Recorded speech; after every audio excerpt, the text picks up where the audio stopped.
Okay, the second topic that I'm going to record today is called Does the Storehouse Mean Church?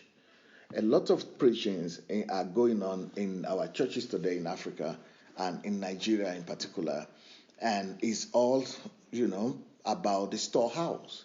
So everybody is reading from Malachi chapter 3, verse 8 to 10, talking about the storehouse. And when they talk about the storehouse, they always refer that to mean the church. Well, the store, one of the meanings of the storehouse could be the church, but if you read the Bible very well, you will discover that the storehouse does not necessarily mean the church.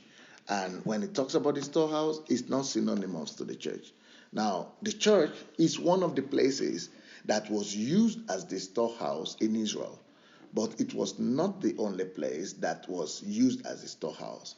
God started the idea of the storehouse so as to meet the economic needs of the nation, and so that the most vulnerable people in the society will not lack, and that the poor will be taken care of, and also so that at the time of need, at the time of famine, and at the time of economic devastation, so that there will be reserves to take care of people.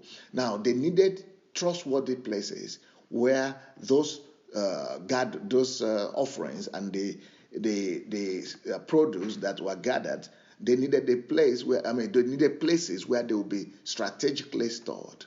So storehouses were built all over the city, and some of them were built around the church so that the Levite will be able to, because church is a place, or temple is a place where people used to gather. A lot of people come to for fellowship, and many of them were in need. So the storehouse, the idea of the storehouse is that there will be storehouse where any center where a lot of people are, so that the leadership, like the leadership of the church and the leadership of the nation, will be able to distribute from those storehouses to the needy people who come around there. So the people who come to the church, the storehouse that is attached to the church will be used as a distribution center for the needy that come to that place. But then they had storehouses for wealthy individuals, and wealthy individuals also had their own storehouses from where they distribute to the needs of the needy in the society. That is why in the Acts of the Apostles, when there was no practice of tithe and offering in the Acts of the Apostles, but there was still offering, and people were bringing their offering and their money. And when they brought them to the church, they knew exactly what to do with it. So in Acts chapter 4, all those money and all the tithe or the property they brought, they were sold and distributed, and the money, the proceeds, were used to meet the needs of all the members of the church. So much that there was no one that lacked. Nobody was lacking, because the money that was coming to the church was not taken by the pastor. The pastor didn't, take the money for himself, and the money was not used just for building, or for building structures, or building houses of God or churches. The money was used to build people's destinies, to build people's lives, and to help people, so much that there was nobody who was desperate. Now, but when people talk about the storehouse today in our African churches, Nigerian churches, they always refer to only Malachi chapter 3. Yes, Malachi chapter 3 talks about storehouse, but that's just one of the storehouses that was in Israel. Let me tell you about other places where there were storehouses in the Bible, and that didn't refer to the church at all. If you look into the book of 2 Chronicles chapter 32, 2 Chronicles chapter 32, verses 27 to 28, it says, "And Hezekiah had exceeding much riches and honor." So this is a wealthy individual, and he made himself treasuries for silver and for gold and for precious stones and for spices and for shields and for all manner of pleasant jewels. Then he made storehouses also for the increase of corn and wine and oil, and stalls for all manner of beasts, and coats for flock. So this man, Hezekiah, had his own storehouses.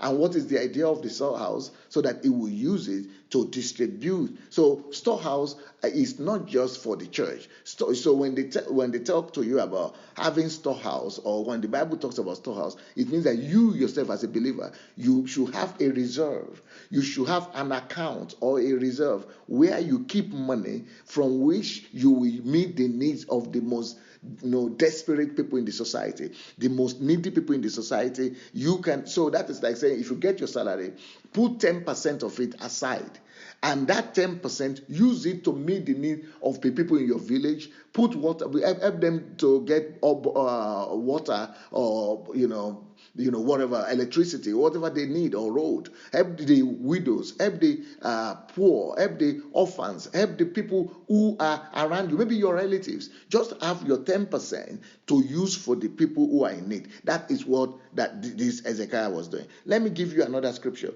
in Genesis chapter 41 verse 56. Let's read it. Genesis 41:56.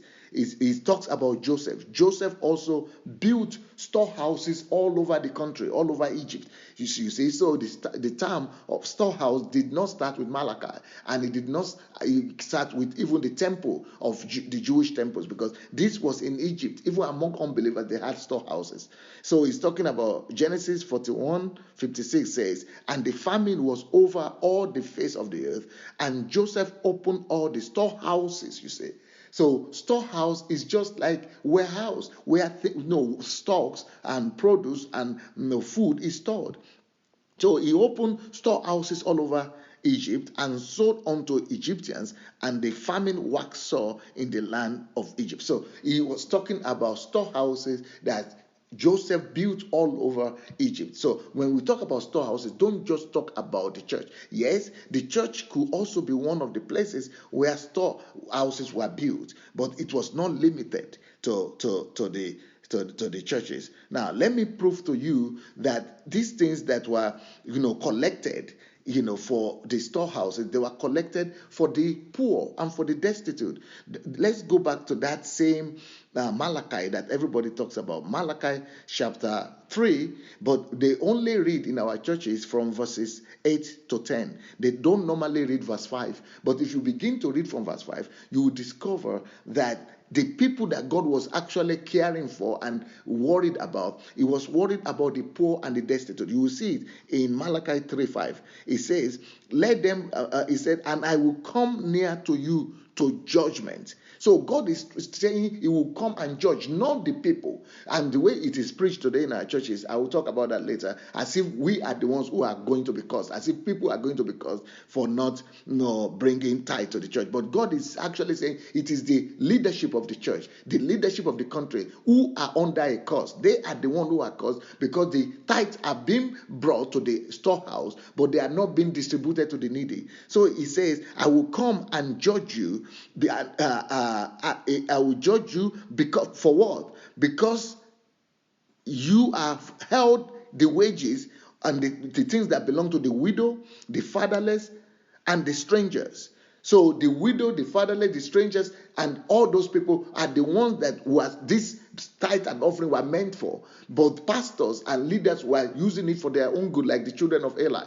And then the leaders of the country also, they were not caring for the poor. They were not using tithe and offering for the people they were meant for. That is what Malachi chapter 3 is talking about. And that's why I say you are cursed, the whole country, you are cursed because you are not doing what I said you should do. I told you to bring all the tithe to the storehouse so that it will be distributed, not for the Levite alone. Yes, Levite is one of the people that are supposed to be receiving from the tithe, but the Levite are supposed to receive only 10% of the tithe. Only 10% of the tithe, but the 90% of the tithe is supposed to be used to take care of the needy. I will talk more about this a bit later. But remember this, when we talk about the storehouse, we are talking about the storehouse or the account or the savings that every individual should have to take care of the needy.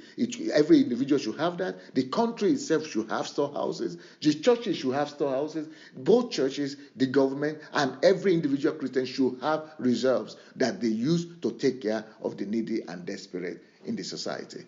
Blessings.